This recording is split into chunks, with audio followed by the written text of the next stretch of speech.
রহমানির রাহিম। আসসালামু আলাইকুম। আজকে আপনাদেরকে দেখাবো সাধারণ দেশি মুরগি রান্না।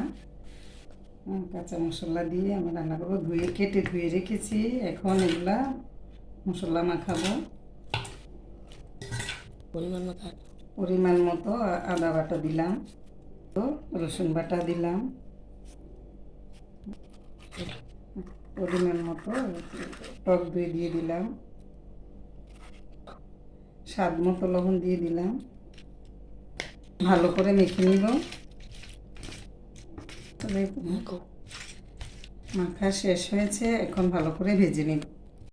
10 মিনিট রেস্টে রেখেছি, এখন আমি ভেজে নিব।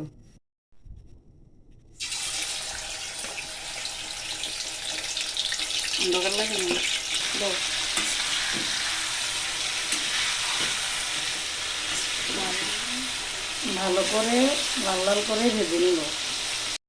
হ্যাঁ, ভাজা হয়ে গেছে, এখন আমি তুলে নিব।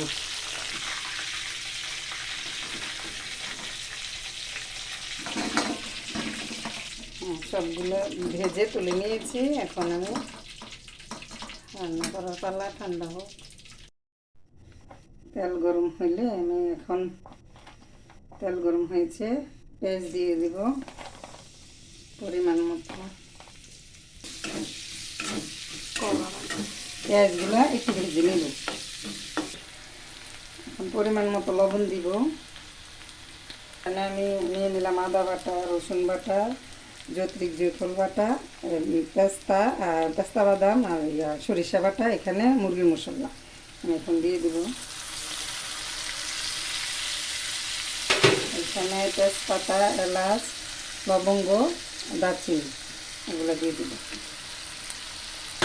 এখানে দেব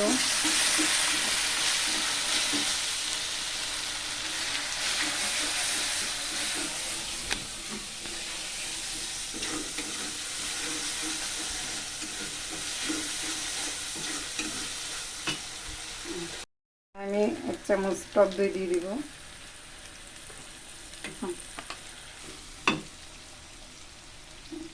হলুদের গুঁড়া দিয়ে দিলাম, মরিচের গুঁড়া দিয়ে দিলাম, 1 চামচ ধনিয়ার গুঁড়া দিয়ে দিলাম, 1 চামচ জিরার গুঁড়া দিয়ে দিলাম, একটু পানি দিয়ে দিলাম কষানোর জন্য।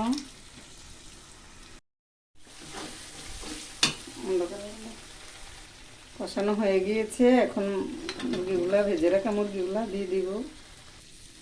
এখন জলের সাথে মিশিয়ে নেব, ভালো করে কষিয়ে নেব। এখন ঝোল দিয়ে দিলাম।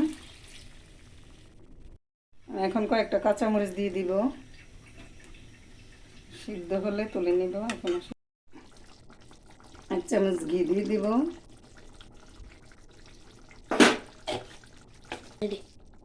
সামান্য পরিমাণে একটু জিরার গুঁড়া দিয়ে দিব। আমার হয়ে গেছে, এখন আমি তুলে নিব। এখন আমি পরিবেশন করে দেখাবো। এখন আমি হয়ে গেছে, এখন আমি পরিবেশন করে নিব।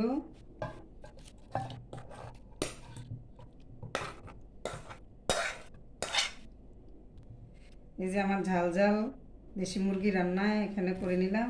এই যে আমার ফাইনাল লুক, এটা যে ভুনা ভুনা দেশি মুরগ। আপনারা লাইক দিবেন, ভালো ভালো কমেন্ট করবেন। আল্লাহ হাফেজ।